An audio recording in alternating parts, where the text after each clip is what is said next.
De los tiempos de Peña, de los tiempos del PRIAN, Yanine Otálora Malasis, junto con Reyes Rodríguez Mondragón, trataron de que el Tribunal Electoral del Poder Judicial de la Federación detuviera la decisión que ya está tomada por la mayoría de 3 integrantes, de 5 que tiene el Tribunal Electoral, es decir, la mayoría dijo el INE debe continuar con el trabajo.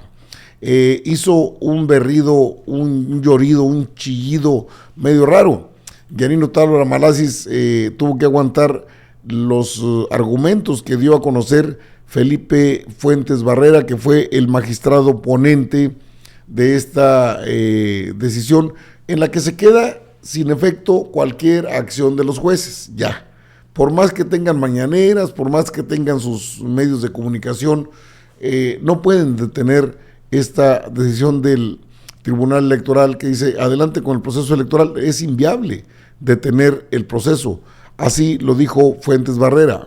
32 y acumulados. En este proyecto que presento, como ya se dijo en la cuenta, tiene que ver con las consultas que nos formularon tanto el Senado de la República como el Instituto Nacional Electoral respecto de diversas determinaciones que tienen que ver con la suspensión provisional y definitiva que se han emitido por distintas personas juzgadoras de amparo con relación al proceso electoral extraordinario para la elección de los cargos en el Poder Judicial de la Federación. En primer lugar, quisiera poner en contexto la controversia. El 15 de septiembre de este año se publicó la reforma constitucional conocida como reforma judicial, que estableció la elección por voto popular de las y los ministros de la Suprema Corte de Justicia de la Nación, magistraturas de este Tribunal Electoral, del Tribunal de Disciplina Judicial, de los tribunales colegiados, así como juezas y jueces del distrito. Es decir, con la reforma judicial, la ciudadanía será quien elija a las personas juzgadoras. Con apoyo en esta reforma, diversas autoridades, entre ellas el Senado de la República y el Instituto Nacional Electoral, tienen la obligación de llevar a cabo distintas actividades para garantizar la organización de las elecciones judiciales.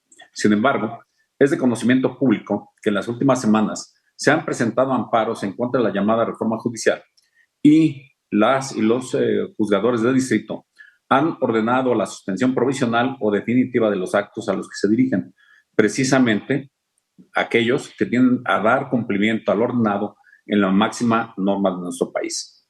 Ante esta situación, el presidente del Senado y la Secretaría Ejecutiva del Consejo General del INE solicitaron de esta Sala Superior que se pronunciara sobre si se le debe dar continuidad o no al proceso electoral. La pregunta oral, entonces, para formularnos es la siguiente. ¿Qué efectos pueden tener en la materia electoral las diversas suspensiones decretadas por los jueces de amparo? Para responder a esta pregunta, el proyecto, en primer lugar, tiene que precisar que la reforma judicial contiene una naturaleza evidentemente electoral, debido a que de su contenido se desprenden las normas que regulan el proceso electivo de los cargos en el Poder Judicial de la Federación. Es decir, se trata indudablemente de un proceso electoral en el que el acceso a los cargos de las personas juzgadoras a nivel federal deriva de la voluntad popular mediante sufragio libre, directo y secreto. Ahora, si la elección de personas juzgadoras tiene una naturaleza electoral, entonces el proyecto les propone decir que no tiene ningún efecto la suspensión de los actos del proceso electoral extraordinario en curso. Recordemos que en materia electoral no es posible suspender ningún acto de autoridad, pues ello podría poner en riesgo la realización de cualquier elección. Así lo establece claramente el artículo 41, párrafo tercero, base 6, segundo párrafo de nuestra Constitución. Si me permiten, lo citaré textualmente, que dice: en materia electoral, la interposición de los medios de impugnación, constitucionales o legales, no producirá efectos suspensivos sobre la resolución o el acto impugnado. Aquí cierro la cita. Y esto no solo opera así en nuestro derecho nacional, el proyecto también les pone de manifiesto que se establecen las convenciones en las que México es parte. Y se resalta el artículo 27.2 de la Convención Americana de Derechos Humanos, que dispone claramente que los derechos políticos y por consiguiente su ejercicio a través de elecciones libres no puede suspenderse, ya que se violarían los principios de definitividad y certeza que son pilares de todo sistema democrático. Bueno, ahí tiene usted a Felipe Fuentes Barrera, fue el magistrado ponente de esta situación. Es imposible detener un proceso electoral de esta naturaleza. Desde luego, Yanine Otálora Malasis, prianista de toda la vida, no, es que tenemos que consultar a la Suprema Corte de Justicia de la Nación. Bueno, tenía que hacer su circo al final de cuentas. Defender a Norma Piña, a los ministros, es que todavía hay suspensiones. ¿Qué no quedó claro? Que no hay ninguna posibilidad de suspensión. Esto dijo algo de lo que dijo Tálora. En este asunto, de manera muy respetuosa y reiterando un criterio que ya he hecho público en este pleno, votaré en contra del proyecto con la emisión de un voto particular. En efecto, en este asunto, la Sala Superior vuelve a estar llamada a pronunciarse sobre si las autoridades encargadas de implementar el proceso electoral judicial pueden ejecutar actos con ese objetivo, no obstante la existencia de diversas suspensiones decretadas por juzgados de distrito. En el fondo, como ya lo señaló el magistrado ponente, se declara la inviabilidad constitucional de que tanto el Senado como el INE y otras autoridades, en su caso, suspendan la ejecución de tales actos. No comparto este criterio por 3 razones. En primer lugar, como ya lo sostuve cuando este pleno revisó el asunto general 209 del 2024, que esto fue resuelto el pasado 23 de octubre, considero que esta Sala Superior lo que tiene que hacer es aplazar la resolución sobre esta cuestión hasta que la Suprema Corte de Justicia de la Nación resuelva los asuntos relacionados con ella que tiene justamente en instrucción. A ver, la Suprema Corte de Justicia de la Nación en sesión del 5 de noviembre pasado se declaró incompetente para echar abajo la reforma constitucional, es decir, para ir en contra de la constitución política del país. Recordar aquellos 8 votos, porque son 11 ministros y ministras. Con 11 ministras y ministros, las 2/3 partes son 8. Pues ya Piña había dicho que con 6 se podía votar con 6 en un desfiguro que va más allá de la aritmética simple, en una cuestión en la que estos personajes como Otálora, que están a su servicio, al servicio de quienes pretenden todavía detener una reforma, detener la Constitución ya no es una reforma, eso es lo que ha dicho ella.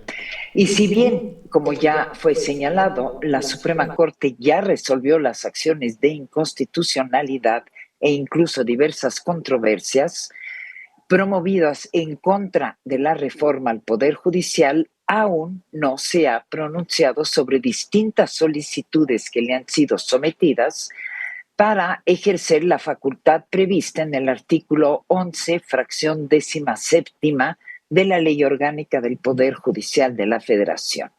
Estas controversias han quedado registradas en el máximo órgano constitucional con los números de 1 al 8 del año 2024. Y justamente esto aquí lo que se le está solicitando a la Suprema Corte de Justicia es que defina un tema de competencias en materia de reforma judicial.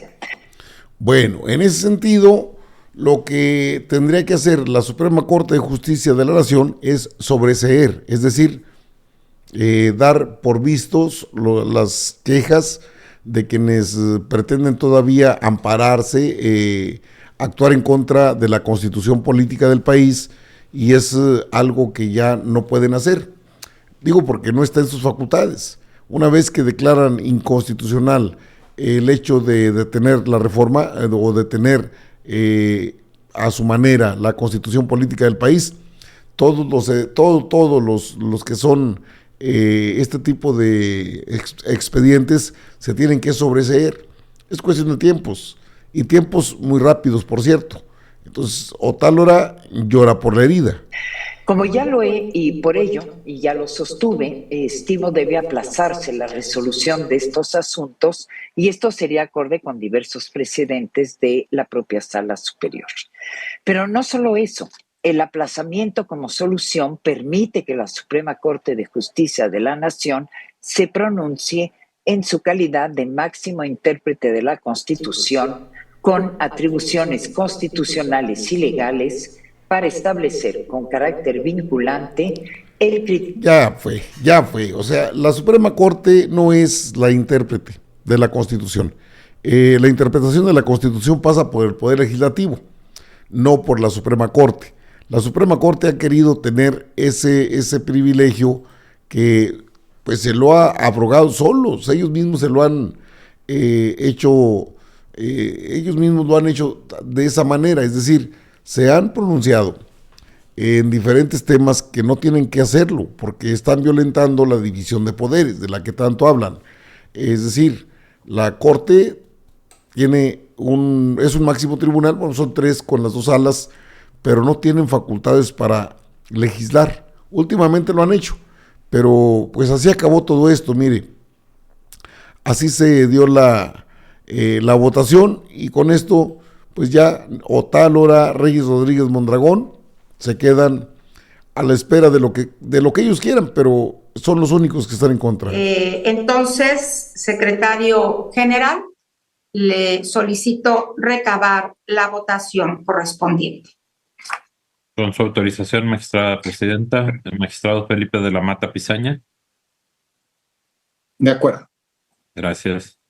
Magistrada Yanine Otálora Malací. En contra, presentando un voto particular. Gracias, magistrada. Magistrado Felipe Alfredo Fuentes Barrera. Con mi ponencia. Gracias. Magistrado Reyes Rodríguez Mondragón. Presentaré un voto particular en contra. Gracias, magistrado. Magistrada presidenta. Con el proyecto. Gracias, presidenta. Le informo que el proyecto de la cuenta fue aprobado por mayoría con los votos en contra de la magistrada Yanine Otálora Malací y del magistrado Reyes Rodríguez Mondragón. Es la votación, presidenta.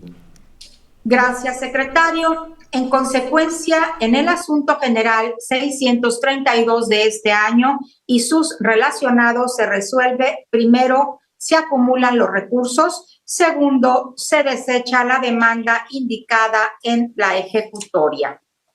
Tercero, es constitucionalmente inviable suspender la realización del procedimiento electoral de personas juzgadoras o de alguna de las etapas a cargo del Senado de la República, del Instituto Nacional Electoral y de todas las autoridades competentes que participen en su organización y preparación. Cuarto, el Senado de la República, el Instituto Nacional Electoral y las demás autoridades competentes deben continuar con las etapas del proceso electoral extraordinario del Poder Judicial de la Federación 2024-2025 por tratarse de un mandato expresamente previsto en la Constitución General de los Estados Unidos Mexicanos vigente, por lo que ninguna autoridad, poder u órgano del Estado pueden suspender, limitar, condicionar o restringir las actividades relativas a las etapas del procedimiento electoral extraordinario 2024-2025 para la elección de cargos en el Poder Judicial de la Federación. Entonces... Bueno, así está, así estuvo la votación. Ahí Yanine Otálora Malací, Reyes Rodríguez Mondragón, los 2 prianistas que no pueden entender que perdieron, que no tienen la mayoría en el Tribunal Electoral. Ministras y ministros siguen pujando, pero pues lo único que pueden hacer es chillar. No ha lugar todo lo que hagan los jueces. Se pueden seguir con sus mañaneras, hasta puede ser que se entretengan entre ellos, pero no pueden detener un proceso electoral del Poder Judicial.